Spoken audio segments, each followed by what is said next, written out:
Hey there, Bill Hayes here, the host of Occudocs, the podcast. And don't forget to watch Occudocs, the short videos about what people do, because most people don't know what other people do, and they keep wondering what they could, should, and would be. So please join us again for Occudocs, and tell your friends and subscribe and hit that like button.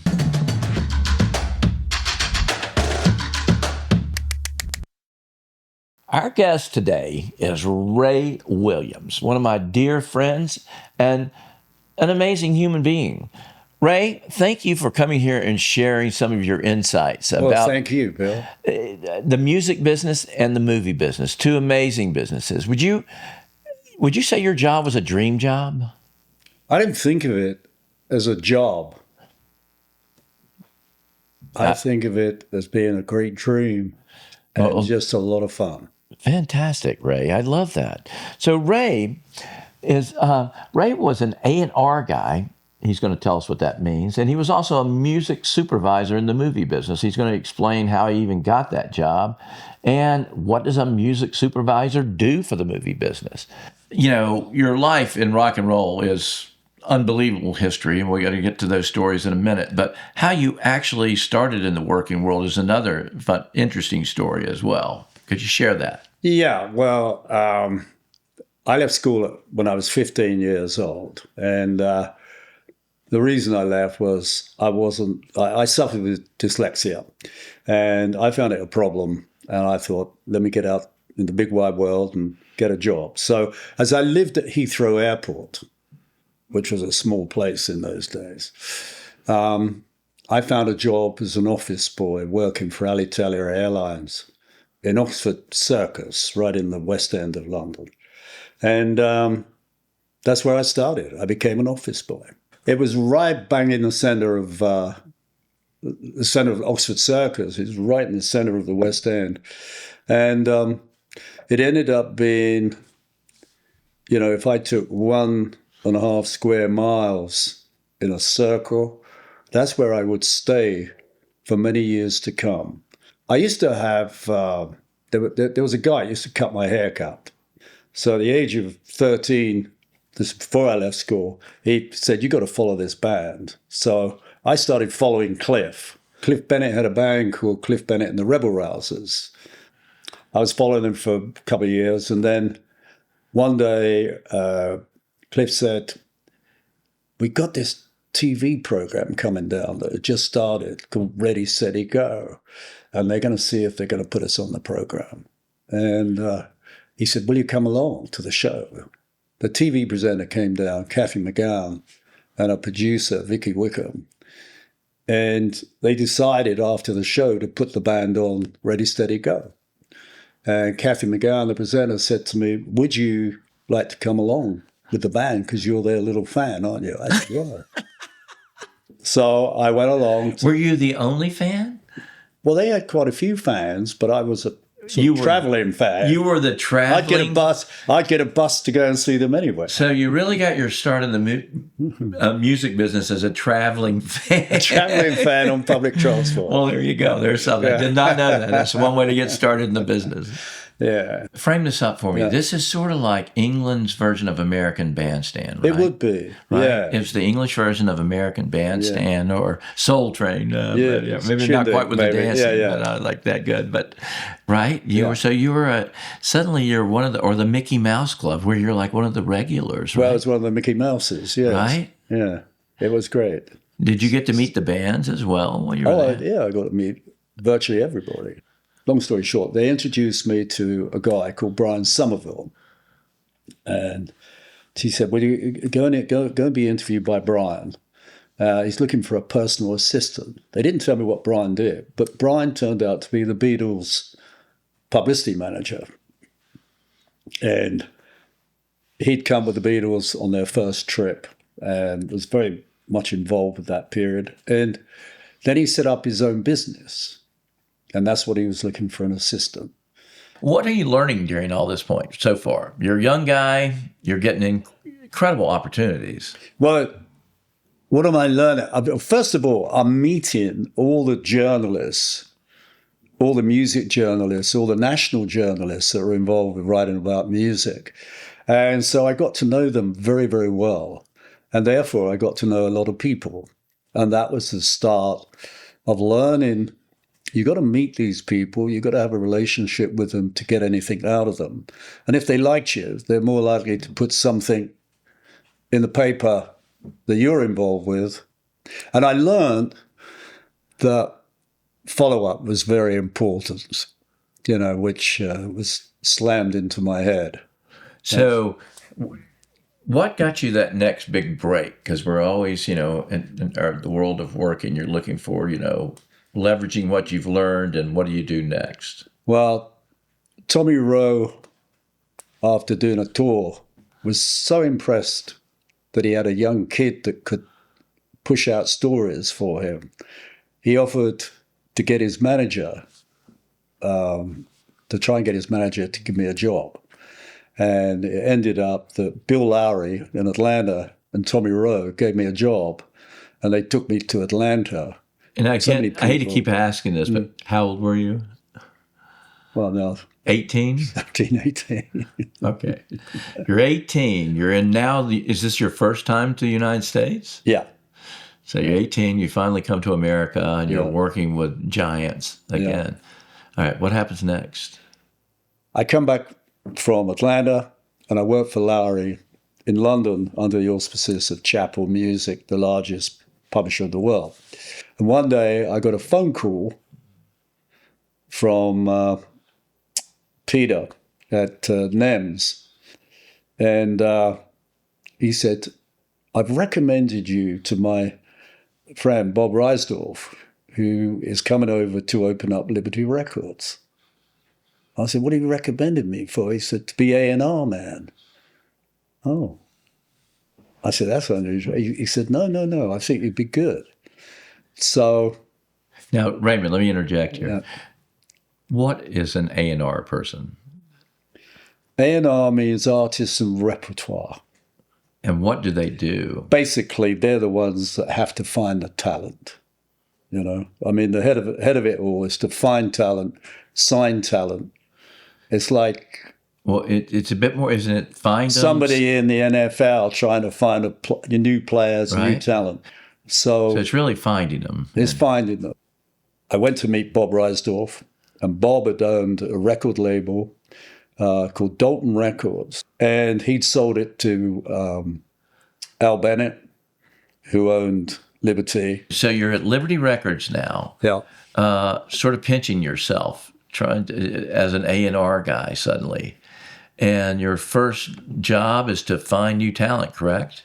I put an ad in the New Musical Express, and I begged the record company to give me £68. That's what it was going to cost. And I got a quarter-page ad. And in that ad, I couldn't believe the response. I had, we had post in those days. We had bags and bags and bags of post. It was ridiculous.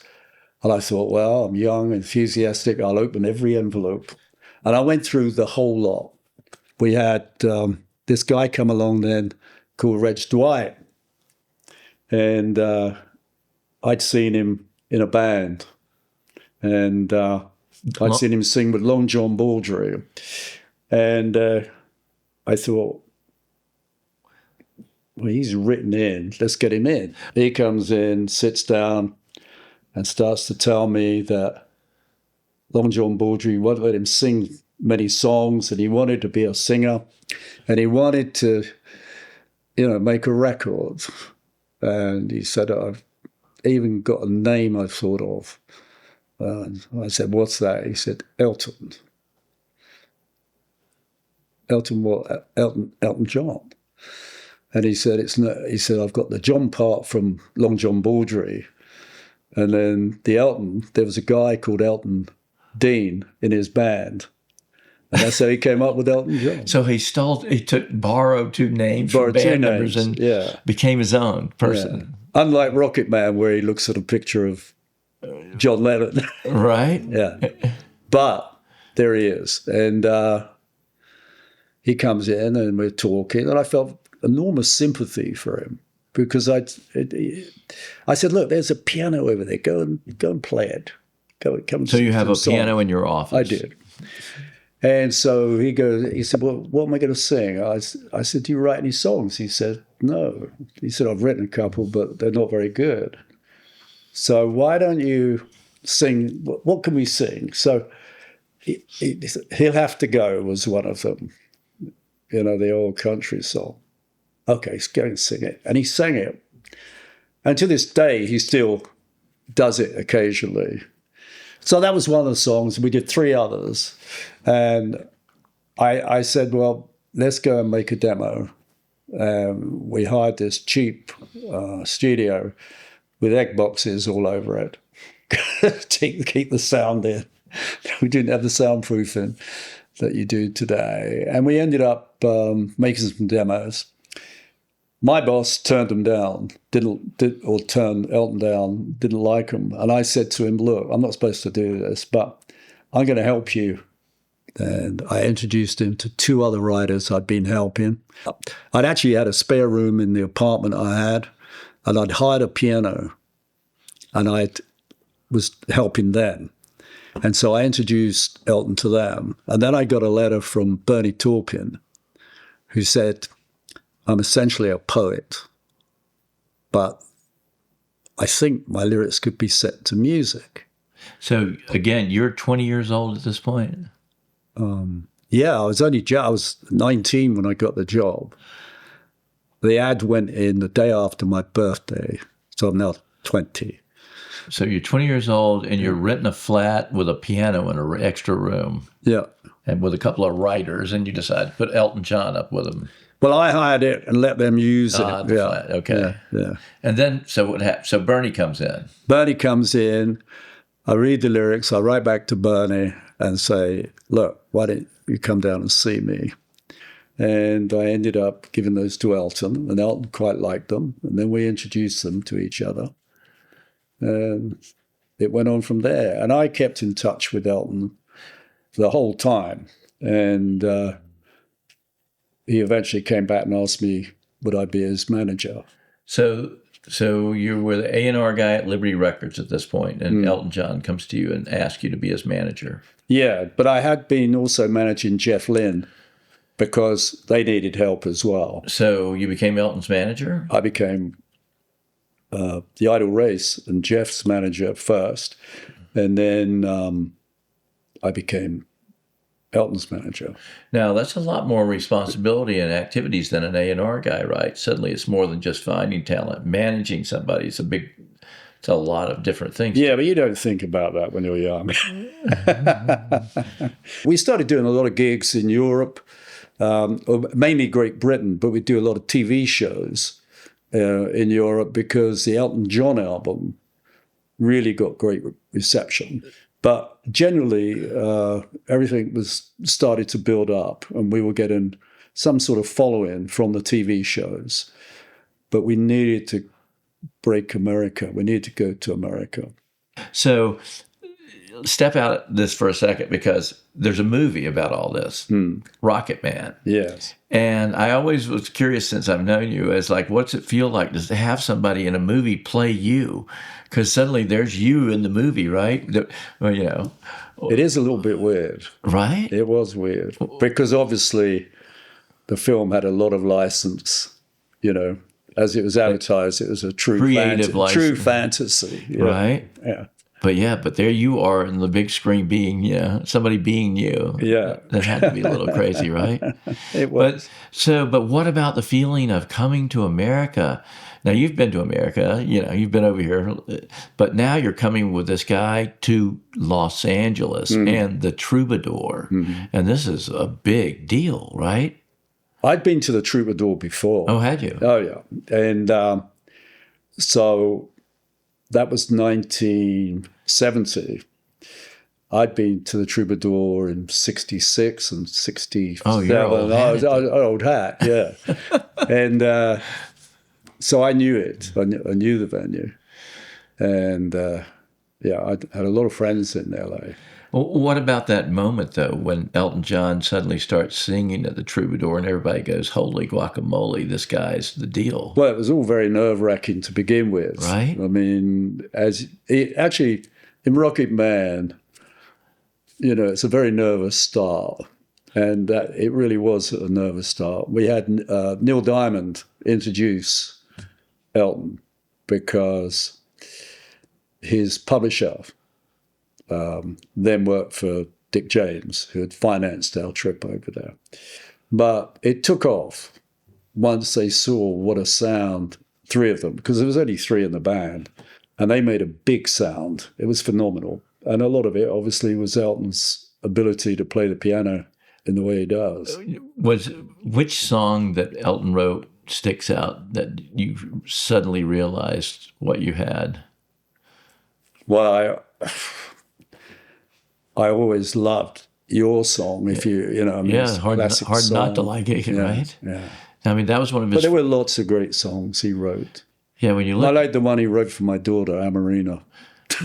Right? Yeah. So Elton wrote a song that's named after your daughter. That's she wrote for her. They came up with the name. Bernie came up with the name and said, if I had a daughter, or my wife had a daughter, would you call it Amarina? And that's it. Wow. Yeah.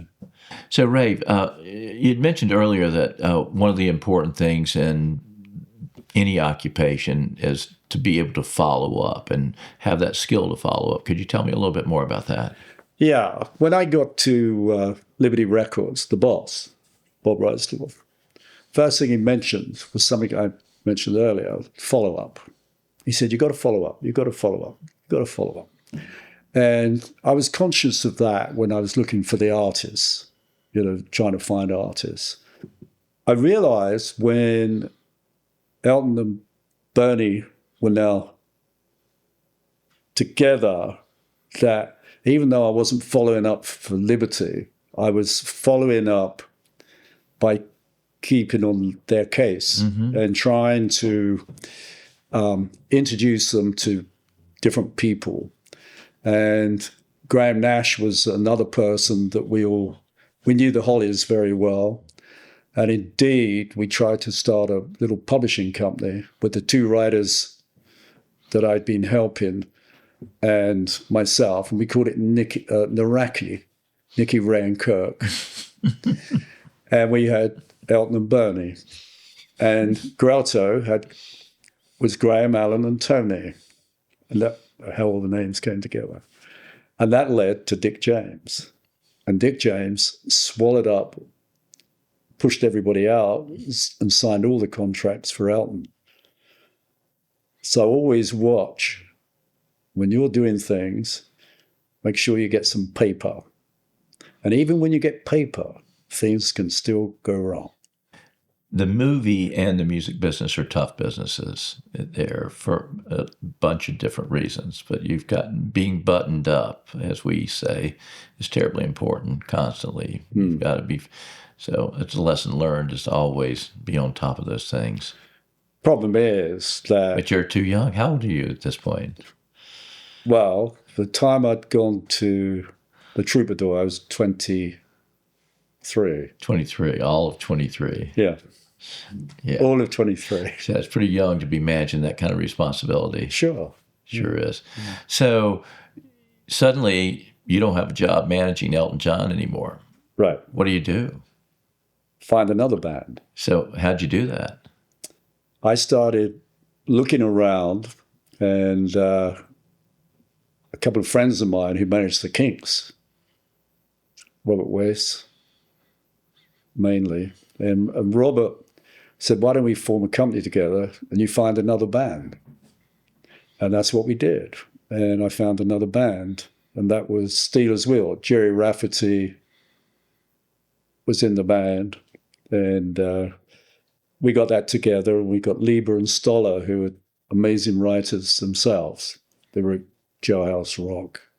So we got them to agree. I got a record deal with A&M Records. We got some money, and we made an album, and we had a hit. We're stuck in the middle of the year, so that was the next.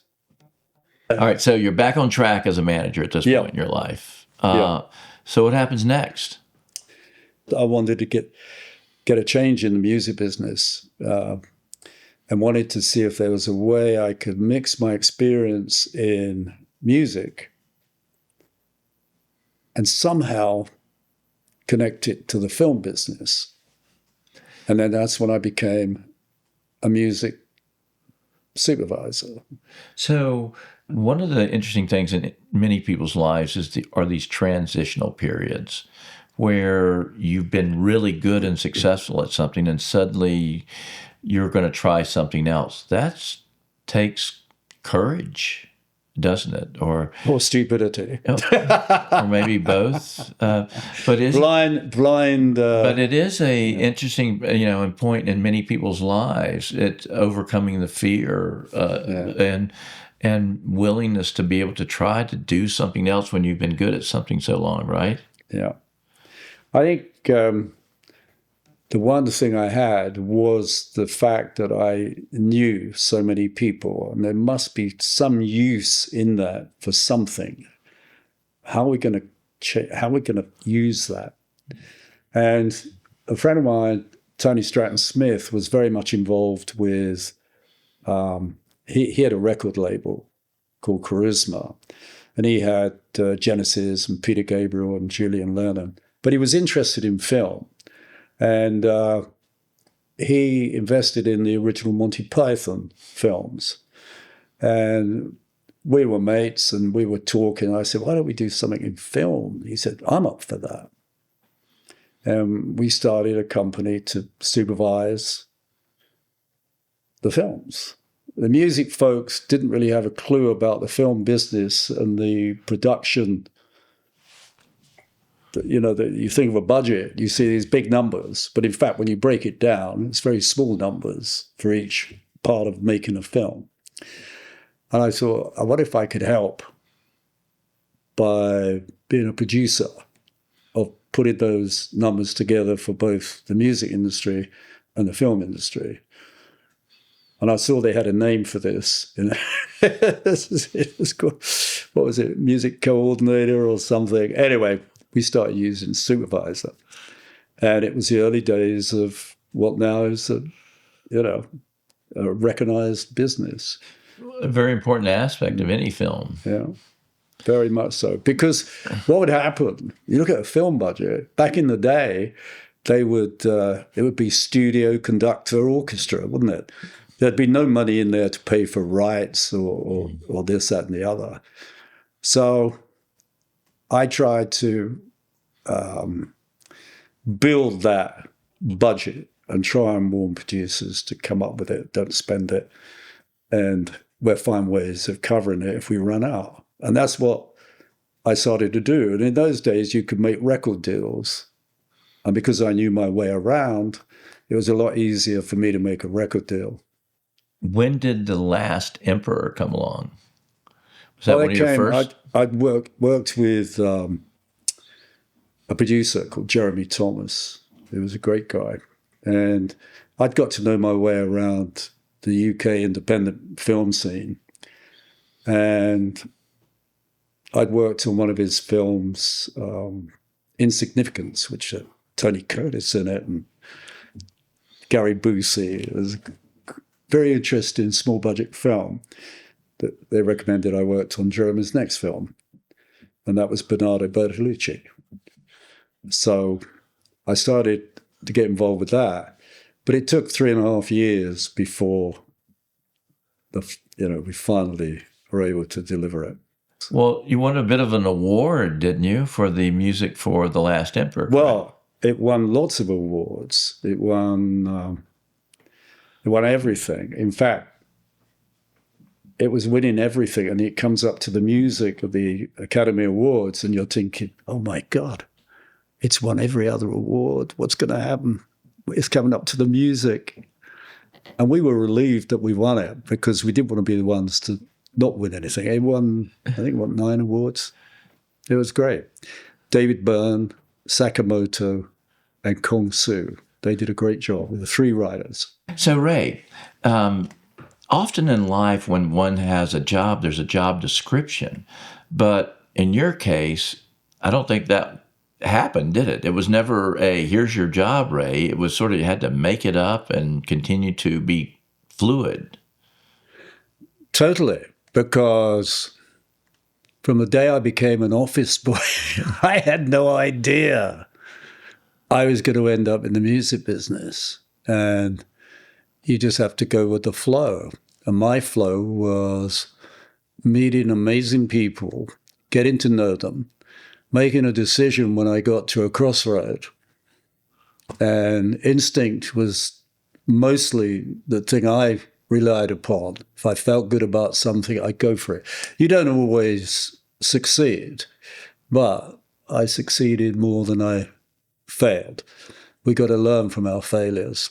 At the same time, be welcoming to anything that might happen or any opportunity that comes along. So you've been a music supervisor, and here in North Carolina, you're now part of another venture. Would you tell us a little bit about that? Well, one of the things I'm doing is I got invited to be part of the committee, if you like, for the North Carolina Music Office. And the aim is to try and drive our music scene, an art scene, into a big position to attract people here and to come and see the great talent we've got here. We do have amazing talent in North Carolina. And so right now we're sort of developing opportunities for writers and new talent. We're setting up ventures around North Carolina. So you're in the music business still with this organization, but you're also busy writing a book, aren't you? Yeah, I'm trying to capture the last 60 years. I think that the 60s and 70s were exceptional period for rock and roll. And I was very lucky to be there. I really was, right in the heart of it. And I'm just trying to reflect the changes over 60 years and where we are now. So as you reflect, Raymond, what about life lessons?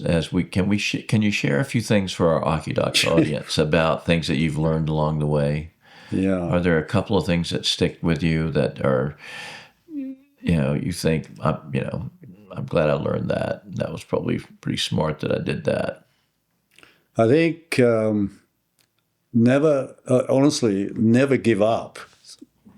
Good old Winston Churchill said that. Right. But never give up, because if you've got an idea and you really believe in it, you should follow it through.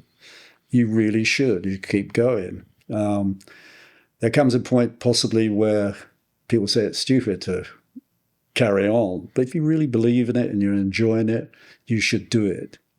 The whole follow-up thing is still very important. If you have an idea, you know what it's like when you're trying to get any idea off the ground. It doesn't matter in technology, medical, whatever. It's a lot of work. Things don't happen in 5 minutes.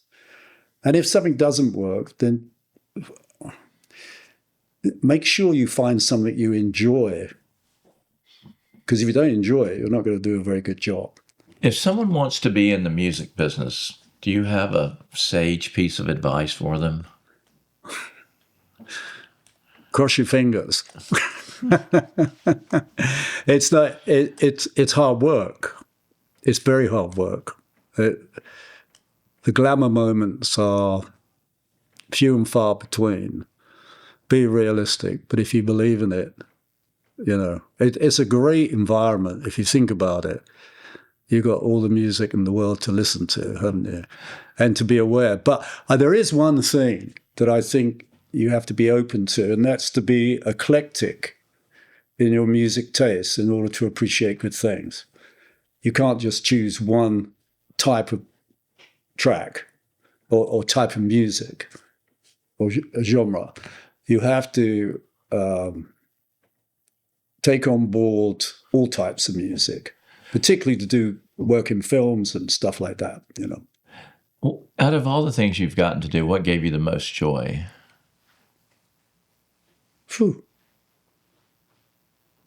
That's a very good question. There are so many things that have given me joy, so many things. But if you look at simple things, I remember the first time Elton, Bernie, and I were in my kitchen and we heard a song come on the radio that they had written. I always remember that. We were excited listening to that first song. And then another great moment was at the Troubadour. That was a very historic moment. Sure was. And then being an Academy Award where something you've been involved with had done so well. That's fantastic. They're your Super Bowl moments. Ray, thanks so much for being our guest. It's always a pleasure to be with you. Always enjoy listening to your stories. I laugh because I think your role in the history of rock and roll is greatly underestimated and underreported. The fact that you put that ad in a paper once and Bernie Taupin and Elton John became what they did is on you. You really helped create some of the greatest music in the history of mankind. And for a kid who had to drop out of school at the age of 15 and find a job, you proved to us all that anybody can bounce back and use your gift God gave you and make the best of the situation. But it just absolute pleasure. Thank you for your insights and your passion for music and the movie business. It's truly a lovely thing. Well, thank you, Bill. You bet, Raymond. That's very kind, what you just said. Yeah. Yes.